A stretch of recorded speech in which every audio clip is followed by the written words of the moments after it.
Welcome, Eurovision fans! It's time to talk about Ireland at Eurovision 2019.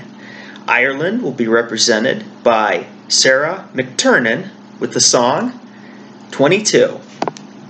When I heard that the song was called 22, I kind of thought that it would be about age, being the age of 22. The only thing I could think of was the Taylor Swift song. And yes, the picture you're seeing on screen here is me with Taylor Swift. I did actually get to meet her. It's actually quite an interesting story. Maybe someday I'll make a video about it. But she was very nice when I got to meet her. This was quite a while back. But yeah, the song 22 by Taylor Swift came to mind when I heard this. So it's actually about a place, though. It's about where he lived, 22, the location. So, if anything, the word I'd use to describe this song is place, location, or also kind of flirty, because the song kind of has a flirty tone. At least that's kind of how it came off. But it's a fun song for sure, and it's kind of refreshing to see a song like this in the Eurovision Song Contest. I was doing some research, and yeah, I do research. I actually try to look up some fun facts when I can find them. So, Sarah McTernan and I actually share the same birthday. We were both born on March 11th, so that's pretty cool, I guess. I've only met about one or two people in my life that share my birthday, so yeah, to me it's interesting at least. I guess we're March baby kindred spirits. So Sarah actually gained fame in Ireland with her third place finish on The Voice of Ireland in 2015.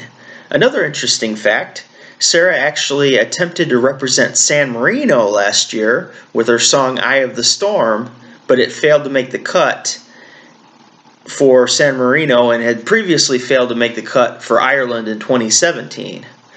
She wanted to go to Eurovision, and a year later, she got that chance with Ireland, her country. So she beat out 430 other entries to get to represent Ireland in Tel Aviv. So what's good about this song? 22 has a very laid-back and fun vibe. I don't imagine you can listen to this without feeling happy, unless you just don't like the song, and then I guess you just don't listen to it. The structure of the song, to me anyways, is very interesting. I really kind of like how they do that. I like that the song tells a story and has a point. It might not be an earth-shattering story, but it's a familiar story that a lot of people have found themselves in at some point in their life, reminiscing about somebody they used to date or love, or potentially still have feelings for, and talk about, well, I should say something, or I should step up, or I should change, because where I'm at's not working for me. Also, the instrumentation of the song is quite pleasant to listen to. The subtle drums, bass, and guitar help give the song that heartbeat it needs, and Sarah's voice blends with this just perfectly. Sarah has a soulful and pleasant voice to listen to. It's perfect for the gentle flow of the song, and she has those intricacies that make the song special.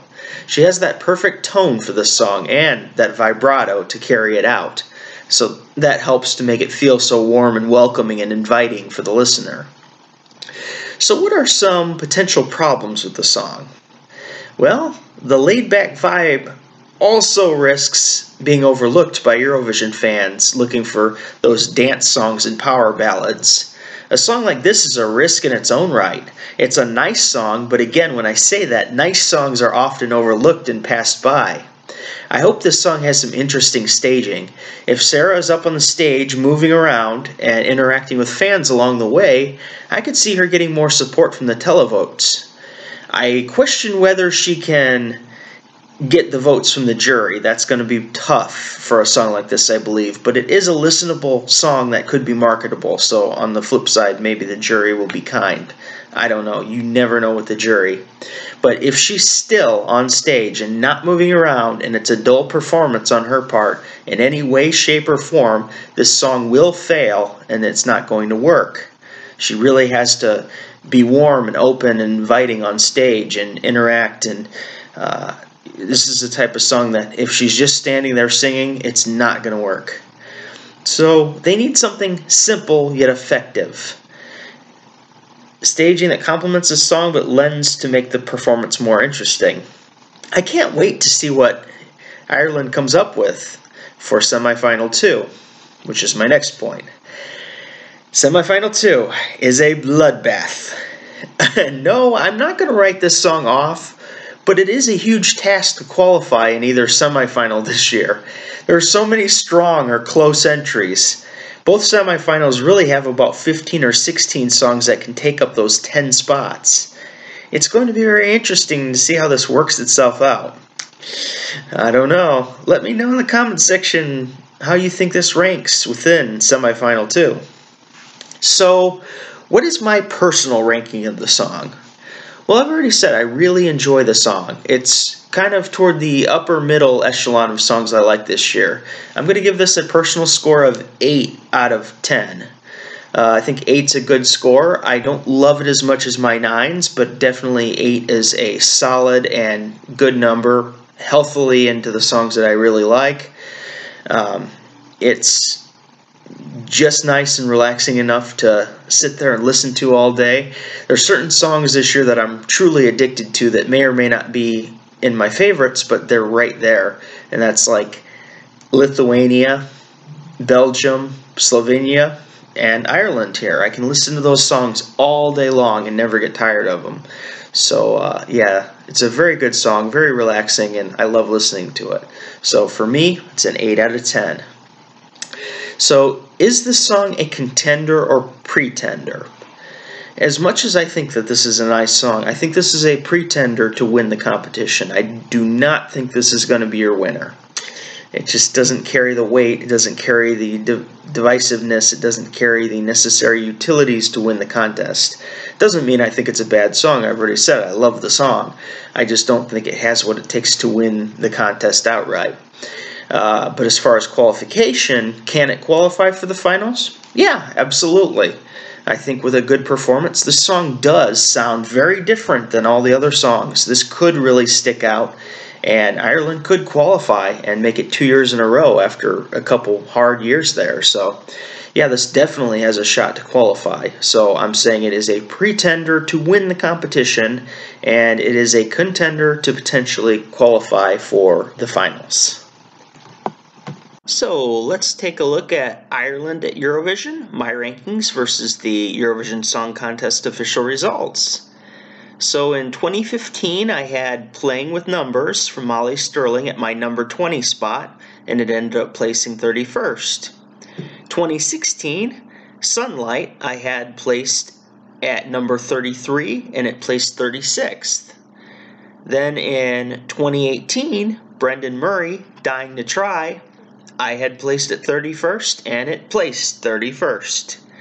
And then last year, Ryan O'Shaughnessy with Together, I had as my number 33 song, and it ended up placing 16th in the competition. Yeah, this year I actually like probably more than the previous Ireland entries, with the exception of maybe Molly Sterling in 2015, because I really enjoyed Playing with Numbers. I thought that was a beautiful song.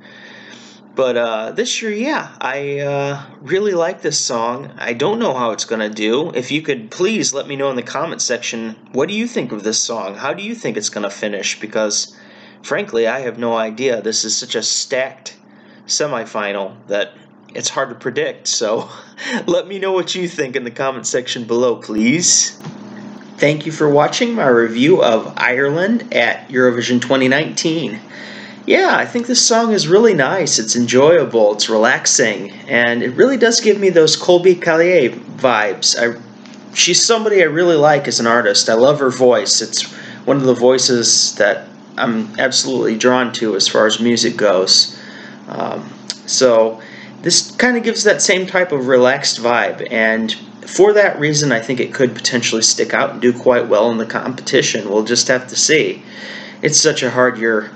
Picking these songs is an absolute nightmare. I'm not even going to lie. I love making predictions. I'm not going to love it this year because there's so many good songs. There are probably 2 songs that I don't like in the whole contest this year. And the rest of them I either like or I absolutely love. Most of the songs I've given out 9s to because I just love the selection. Everybody keeps saying it's a weak year, it's a weak year, and I'm like, what are you thinking? This ain't a weak year. But it's nice to have a competition where we don't know the winner weeks ahead. I like that it's an open field. I know that Netherlands has it the lead right now, but we haven't even gotten to the pre-parties, and look what happens every year. You had not Ireland. We had Italy have the lead with Ochita and Tali's Karma in 2017, and look what happened because of the flawed staging. So anything can happen, anything can go wrong, and any of these songs are still alive and active. Well, with the exception of some of them. Croatia. Could qualify though. But yeah, it's just we're getting down here. I will do not live. I'm really not able to speak today. I will do reactions for all the pre-parties coming up. I will do reaction videos just so I can further look at the songs and talk about them and see what I see and see things where things can be improved, see things where they're good. Sometimes it's not a good atmosphere to judge in the club, for instance, because the people are always loud and kind of annoying. So you can't hear the songs, they're talking over the songs and stuff, so it's not always the best atmosphere to judge the songs. And then some of them don't have good sound equipment and things can go wrong, but I will look at them anyways and kind of give critiques of all the pre-party songs. It's going to give me, 60 more videos to make between now and Eurovision, so I'm up for the challenge. So, if you've been here with me the whole time, thank you so much. If you're new to the channel, please subscribe. I'm looking to grow our Eurovision family here. And for now, Lethargic Sloth, out.